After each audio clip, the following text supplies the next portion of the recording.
Syirik. Mohon maaf ibu-ibu yang punya cucu, kadang-kadang dikasih kalung, tengah-tengah ada gandulannya. Itu syirik, ibu. Buang. Kita bersumpah hanya untuk Allah semata. Nggak boleh kepada makhluk, hatta nabi sekalipun nggak boleh. Betapa tidak sedikit di antara kita yang ketika bersumpah meyakinkan orang agar sumpahnya diterima, dia mengatakan sumpah demi Allah, demi Rasulullah. Ini nggak boleh.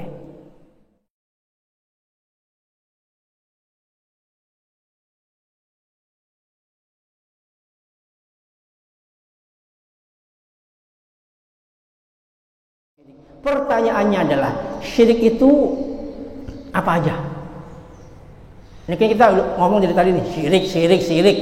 Dampaknya begini, yang ini begitu, hilang amalnya, ya haram masuk surga, nggak bakal diampuni, nggak dapat syafaat. Sekarang syirik itu kayak apa? Yang ada dalam kehidupan kita. Secara garis besar, para ulama membagi syirik itu terbagi menjadi dua bagian. Pertama syirik besar. Yang kedua syirik kecil. Nah, sekarang syirik besar itu apa? Apa aja? Ya, syirik besar itu, ya, para ulama membagi menjadi empat bagian.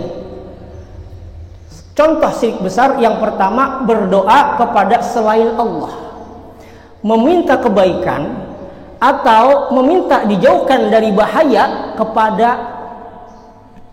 jin. Ini masih yang pakai celana. Celana jin ya, berarti yang make yang ngomong ibu ya. Ya. Bukan itu ya. Nah, bukan itu maksudnya. Saya yang menjual jin marah sama saya ntar. Iya, celananya. Meminta sesuatu kebaikan kepada jin, kepada dewa sama dewi. Ya. Apa dewi? Bukan dewa 19 ya. Penyanyi ya. Dewi Sri. Ini biasa di kampung ya, yang panen nih ya. Biasanya yang bikin apa tuh makanan? Apaan? Sajen.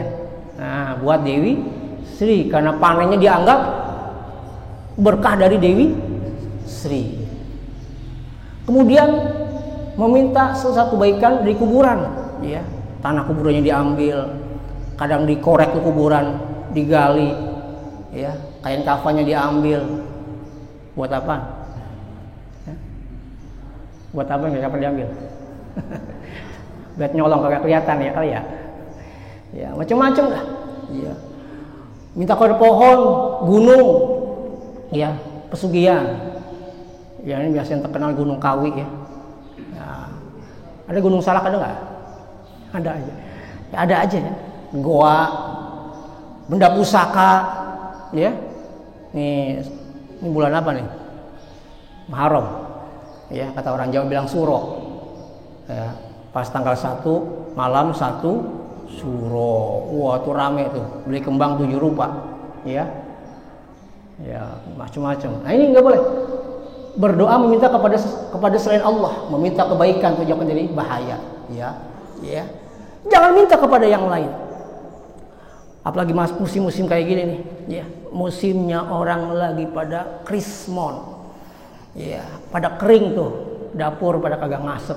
Ya. Pandemik, yang kerja banyak yang di PHK, ya. Yang dagang juga kadang-kadang merosot, langganan pada kabur dan alhamdulillah sebagainya. Banyak orang merasa luar biasa dampak ekonomi dalam kondisi pandemik seperti ini. Ada godaan-godaan. Dibisikin tetangga, ayo, sono yuk, mana? Tuh sono. Mana no sono gitu. Ngapain? Pengen cepet kaya nggak? Ya, gitu. Kan istri lagi buat minta barang mulu, minta emas mulu, gitu. Anak udah nangis mulu ya, bayar sekolah SPP, walaupun kagak masuk SPP bayar mulu, iya, udah godaan-godaan, ayo datang ngapain pesugihan, iya, ya. Ini nggak perlu pakai cara-cara seperti itu ya. Kita meminta, ketika seorang berdoa memohon sesuatu kepada selain Allah itu syirik, ancamannya terhapus amalnya. Kemudian yang kedua, syirik dalam niat dan tujuan. Berniat menunjukkan ibadah kepada selain Allah. Contohnya apa? Menyembelih hewan ditujukan untuk jin penunggu pohon.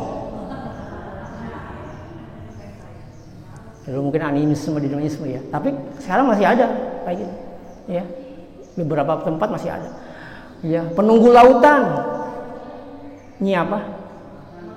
Nyi Roro apa? Masya Allah, harus susah. Jadi kita mau ambil ikan nih di laut nih, biar selamat, biar berkah nih ya, kirim potong ayam ya, sapi. Terutama kadang-kadang kalau pas mau bikin rumah sakit, jembatan, ini kadang-kadang nanam apa, kepala apa? Masya Allah, itu haram. Kepalanya ditanam untuk agar niatnya diselamatkan dari bencana ya, diselamatkan dari bahaya. Dengan niat seperti itu, kepala ditanam, dagingnya kalau dimakan haram, karena disembelih niat dan tujuannya selain kepada Allah ya. Pelakunya syirik, musyrik ya, dagingnya haram dimakan. Yang ketiga, syirik dalam ketaatan ya, menjadikan selain Allah sebagai pembuat syariat dan ia patuh serta ridho menjalankannya ya. Dalam surat ya At-Taubah ayat 31 Allah berfirman ya, ittakhadhu ahbarahum wa ruhbanahum arbaban min dunillah wal masih ibn maryam wa ma umiru illa liya'budu ilaha wahida la ilaha illa huwa subhanahu amma yusyrikun. Mereka menjadikan orang-orang alimnya dan rahib-rahib mereka, rahib-rahib itu pemimpin pemuka agama ya, sebagai rob-rob selain Allah, sebagai Tuhan sesembahan selain Allah. Dan juga mereka menjadikan rob, yaitu Al-Masih putra Maryam ya, menjadikannya sebagai Tuhan, padahal mereka hanya disuruh beribadah kepada Allah yang Maha Esa. Nabi Isa juga Allah perintahkan untuk beribadah kepada Allah ya. Tidak ada ilah yang berhak yang diibadahi dengan benar selain Dia. Maha suci Allah dari apa yang mereka persekutukan. Makanya kalimat yang tepat untuk memaknai kalimat la ilaha illallah itu sebetulnya bukan sekedar tiada Tuhan selain Allah. Tidak cukup ya. Tapi la ilaha illallah ay la ma'buda bihaqqin illallah. Tidak ada Tuhan, tidak ada sesembahan yang berhak disembah. Ada kalimat yang berhak disembah. Kalau cuma tidak ada Tuhan selain Allah, mohon maaf, orang kafir menganggap ada Tuhan selain Allah.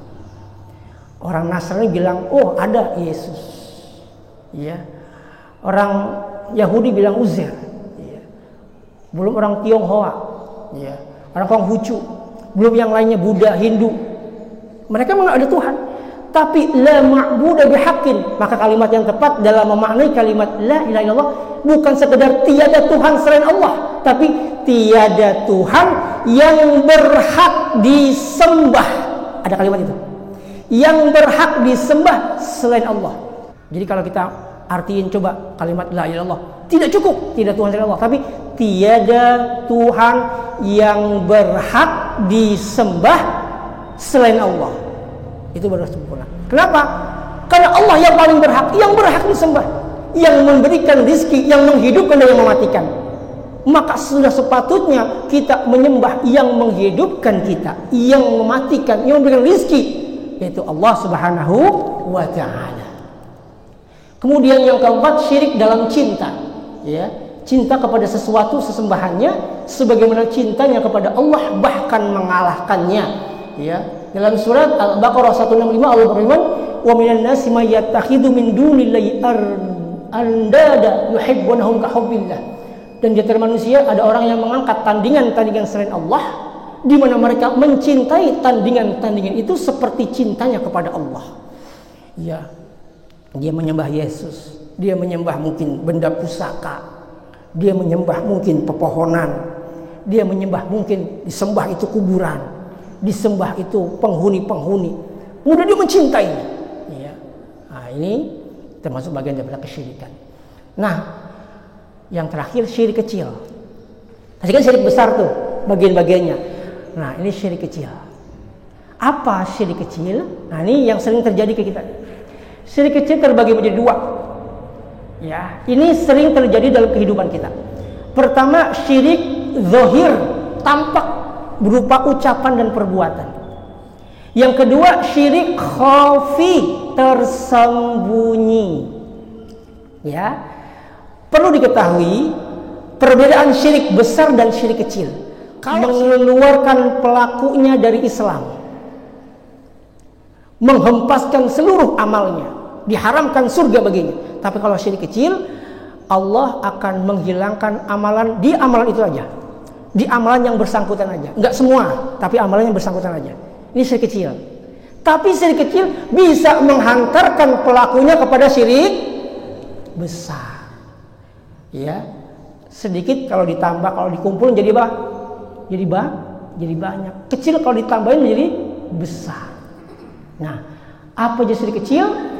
Syirik kecil, nah ini yang pertama, bersumpah dengan nama selain Allah. Ada nggak yang kayak gini? Rasulullah berpesan, man halafa bi ghairillah faqad kafara aw asyraka. Ya, siapa saja yang bersumpah dengan nama selain Allah, maka ia telah berbuat kufur atau syirik. Demi Allah, demi Rasulullah, ini nggak boleh. Kita bersumpah hanya untuk Allah semata, nggak boleh kepada makhluk, hatta nabi sekalipun, nggak boleh. Betapa tidak sedikit di antara kita yang ketika bersumpah meyakinkan orang agar sumpahnya diterima, dia mengatakan sumpah demi Allah, demi Rasulullah. Ini nggak boleh. Ini masuk dalam kategori syirik atau kufur, ya. Tapi kufurnya kufur kecil atau syirik kecil, tidak mengeluarkan pelakunya dari Islam, tetapi ya bisa menggugurkan pahala yang berkenaan dengan itu.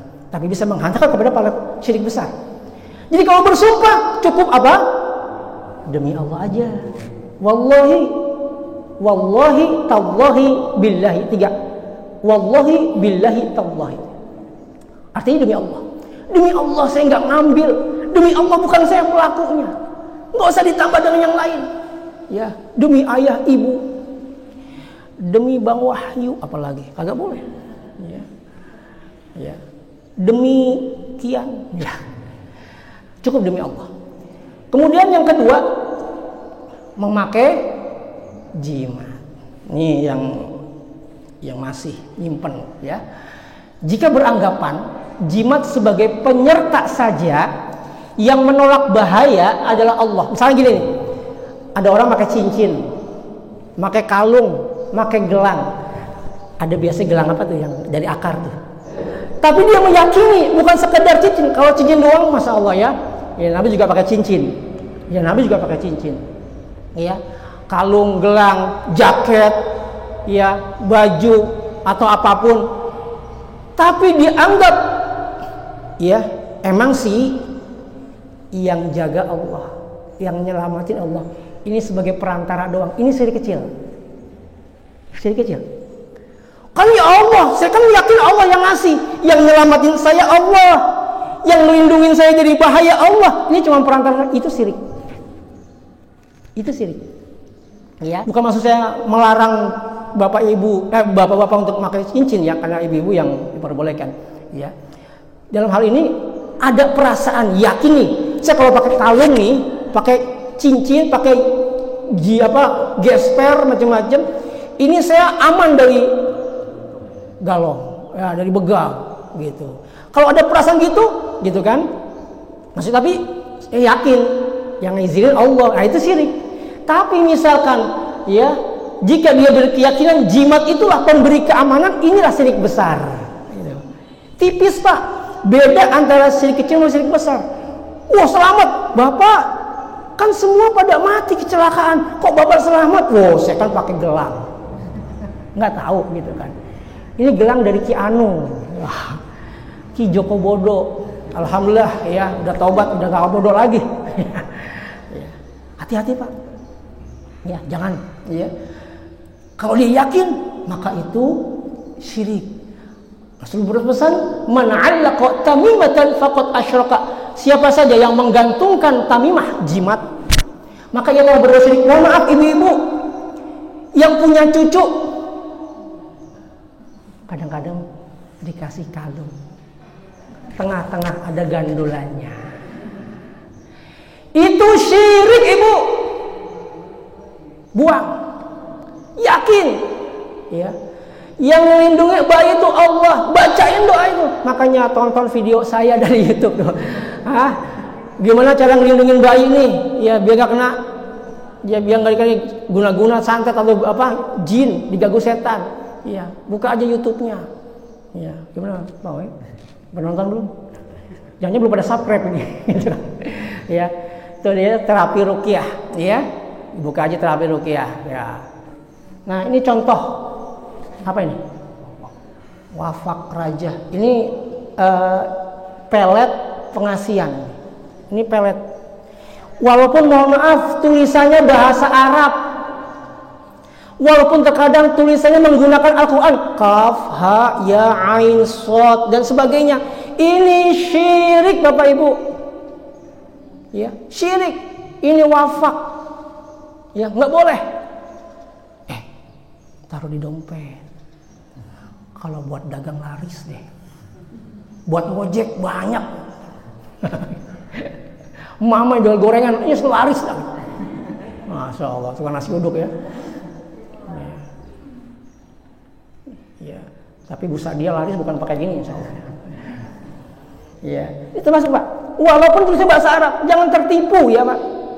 Ini pemanggil, ini jin ya Pak, wafak ini penarik khodam, penarik korin, penarik jin.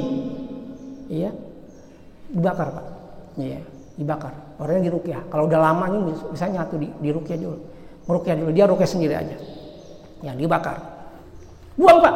Yang masih nyimpen di dompet buang. Insyaallah Mbak Narto udah nggak nyimpen, nggak ada ya. Insyaallah ya, kagak ada ya. Iya, nggak ada kayak gini-gini, nggak boleh. Walaupun mohon maaf ya lagi, mohon maaf.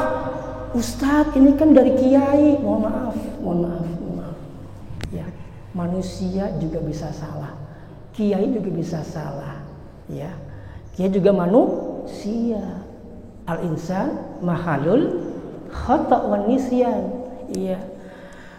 Kita ya nggak boleh fanatik terhadap kiai, ulama. Kita fanatik kepada kiai, fanatik kepada ulama, kepada habaib yang mengikuti petunjuk Allah dan Nabi kita Muhammad SAW. Ketika menyimpang, ya, nah, alhamdulillah. Ya, kemudian yang ketiga perkataan atas kehendak Allah dan kehendakmu. Ya, seharusnya ngomongnya gini, kehendak Allah kemudian kehendakmu. Kamu kok sembuh? Alhamdulillah atas kehendak Allah dan bantuan dokter. Kalimat dan ini bermasalah. Bukan dan. Kalau dalam bahasa Arab itu pakai wawu atof. Wawu atof itu dalam Alfiyah itu ini menyertakan mendampingi. Ya, saya duduk di depan, ya, juga di depan juga, dan yang ada di depan saya dan Pak Sandiman. Jadi sejajar. Saya dan Pak. Jadi mensejajarkan, nggak boleh. Kita mengucapkan sesuatu mensejajarkan. Tapi kami nanya kemudian summa, ya, kenapa kamu sehat ya? Kamu kan sakit. Alhamdulillah karena izin dari Allah. Kemudian bantuan dokter. Kemudian saya minum obat. Beda Pak. Hanya dengan kalimat. Ya. Ada sebuah hadis Rasulullah bersabda, ada orang yang mengucapkan sebuah kalimat yang tidak ia anggap kalimat biasa, tetapi bisa menjerumuskan dia ke dalam neraka. Ya, hati-hati. Ya. Kalimat gimana? Gitu. Bapak kok selamat Pak? Alhamdulillah dengan izin Allah. Kemudian bantuan sopir. Kemudian bantuan Pak Sandiman. Gitu. Saya bisa keluar dari masalah saya. Kalimatnya kemudian, bukan dan. Dan itu menyertakan, mensejajarkan. Ini syirik. Ya, idza halafa ahadukum fala yaqul. Kalau kamu bersumpah jangan ngomong masya Allah wa syi'ta, atas kehendak Allah dan kehendakmu, nggak boleh. Tetapi katakanlah walakin yaqul masya Allah tsumma syi'ta, ya, atas kehendak Allah kemudian kehendakmu. Kemudian Pak. Yang keempat beranggapan sial, ini tiarah. Ini banyak Pak kejadian Pak. Banyak kejadian kita. Sapar, jangan bikin acara nikah. Ntar sial. Ini namanya tiaroh, beranggapan sial terhadap sesuatu. Jangan naik lift angka 13. Ya, makanya di lift mohon maaf ya, nggak ada itu lift nomor 4, nggak ada ya. Adanya apa? 3A. 3A, 3 atau apa gitu kan. Kalau orang Amerika 13 ya, 11 ya. Ini nggak boleh beranggapan sial terhadap angka atau sesuatu, nggak boleh. Itu namanya tiaroh. Nabi berpesan at-tiyaru syirkun, at-tiyaru syirkun, at-tiyaru syirkun. 3 kali beliau bilang. Ya.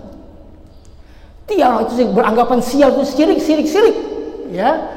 Nah, kemudian wa ma minna illa walakinallaha yuzhibuhu bitawakkuli. Ini Pak, mohon maaf, hampir setiap kita pasti pernah melewati hal ini. Hampir setiap kita nih. Cuman Allah menolong kita ya dengan kita bertawakal kepada Allah.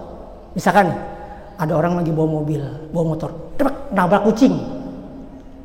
Apa anggapannya? Siap. Kuburin lo, kalau gak dikuburin siap lo. Hati-hati. Ini tiarah. Lagi duduk mau pergi kondangan, tiba-tiba kejatuhan, cecek, plek. Ya, sial dah. Kagak jadi. Ini syirik. Ya, kagak boleh begitu. Karena yang mendatangkan manfaat dan menghilangkan bahaya siapa? Allah. Kita yakin sama Allah. Nauzubillahi min dzalik. Ada doanya ntar. Kita nggak boleh bilang apa sih ya? Nggak boleh ada acara nikahan bulan Safar, nggak boleh. Ya, tetap semua bulan baik. Ya, kita nggak boleh beranggapan terhadap sesuatu. Ya, ini singkat-singkat aja. Mungkin penjabaran lengkapnya pas ada pembahasan khusus. Ini singkat-singkat aja.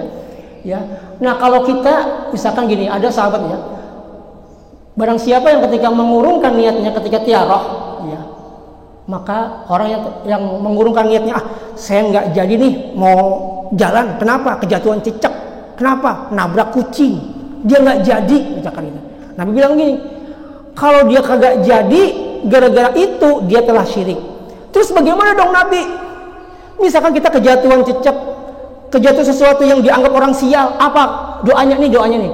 Allahumma la khaira illa khairuka, wa la tayra illa tayruka, wa la ilaha ghairuka. Ya Allah, tiada kebaikan kecuali kebaikan yang Engkau beri. Ya. Tidak ada tiaroh anggapan sial kecuali darimu dan tidak Tuhan selainmu. Terakhir ruqyah syirkiyah. Ya, dia pakai jampi-jampi selain dari Al-Qur'an dan hadis. Misalkan ada orang sakit, kesambet, datang, Pak tolong obatin. Macam-macam dah bacaan. Macam-macam dah tuh. Mantra-mantra ya. Nah, ini syirik. Ya, kenapa? Nabi berpesan, "I'ridu 'alayya ruqakum." Ya, tunjukkan kepada kalian, tunjukkan ruqyah. Tunjukkan kepadaku gimana cara kalian meruqyah. Ya, Nabi bilang kepada sahabat, gimana cara kalian ruqyah? Ya. La ba'sa birruqa ma lam yakun fihi syirk. Enggak masalah. Kalian ruqyah dengan kalimat apa selagi itu tidak mengandung kesyirikan. Jadi ya dengan menggunakan ya bahasa Al-Qur'an, hadis ya ternyata bahasa kita mengerti. Nah, ini beberapa hal 5 ya perbuatan amalan yang menghempaskan amal perbuatan kita, syirik besar. Ya, semoga kita tercegah dari amalan syirik yang bisa menghilangkan pahala kita. Wallahu a'lam bishawab.